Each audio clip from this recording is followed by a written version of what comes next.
রাস্তার মধ্যে যে সমস্ত গাড়ি পার্কিং করা রয়েছে, চাঁপুই রবীন্দ্র সভা ক্লাবের সামনে একটি পার্কিং করা হয়েছে। নমস্কার বন্ধুরা, আজ আমি আপনাদেরকে নিয়ে চলেছি আসানসোল চাঁপুই গ্রাম, যেখানে মা কালীর পুজো হয় খুব ঘটা করে।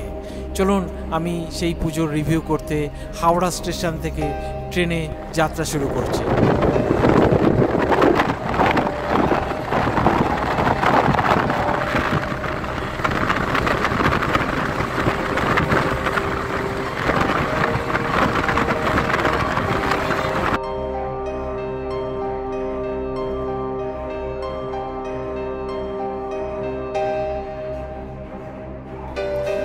আসানসোল স্টেশনে পৌঁছানোর পর সপরিবারে আমরা স্টেশন থেকে বাইরে বেরিয়ে এলাম। তারপরে আমরা একটা ক্যাব ভাড়া করেছি। এই ক্যাব করে একটা ট্যাক্সি ভাড়া করেছি। তারপর এই ট্যাক্সি করে আমরা চাঁপুই গ্রামে প্রবেশ করছি। প্রবেশ করার সময় দেখতে পেলাম ওপরে লেখা আছে, ফেস্টুন লাগানো আছে, শ্রী শ্রী রক্ষা কালী পূজা।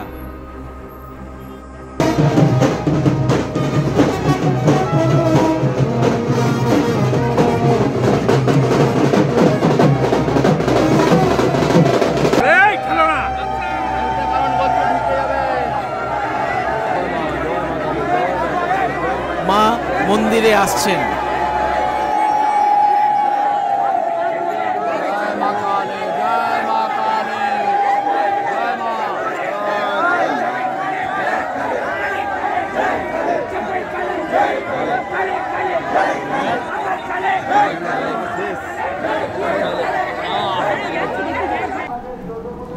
রানীগঞ্জের নিমচা গ্রামে দেওয়াসী পরিবারের মন্দিরে 10টা শিলা আছে।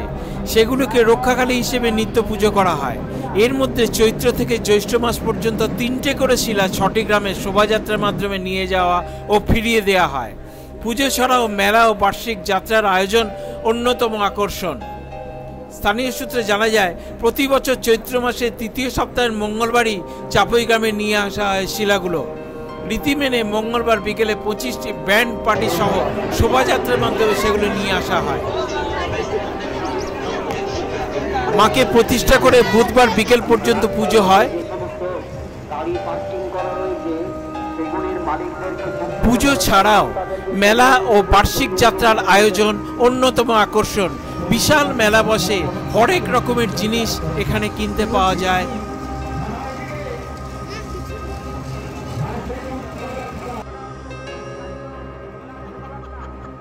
এবং ছোটরা প্রচুর আনন্দ করে। ছোটদের সঙ্গে সঙ্গে বড়রাও আনন্দে মেতে ওঠে।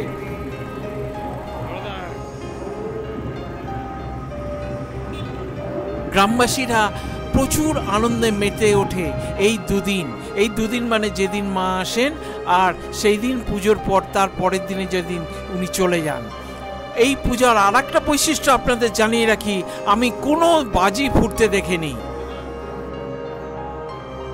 25টা ব্যান্ড পার্টির মধ্যে আমি কয়েকটি আপনাদেরকে দেখাই।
এরপর এদিন সন্ধ্যায় আবার ব্যান্ড পার্টি সহ শোভাযাত্রার মাধ্যমে নিমচায় ফিরিয়ে দেওয়া হয় শিলাগুলি।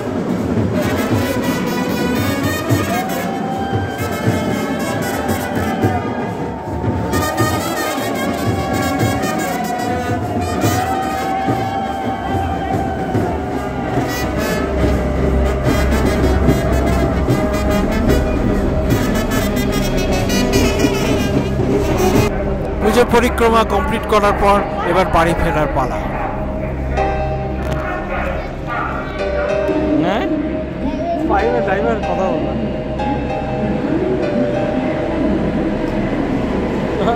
এখন বলতে নেই।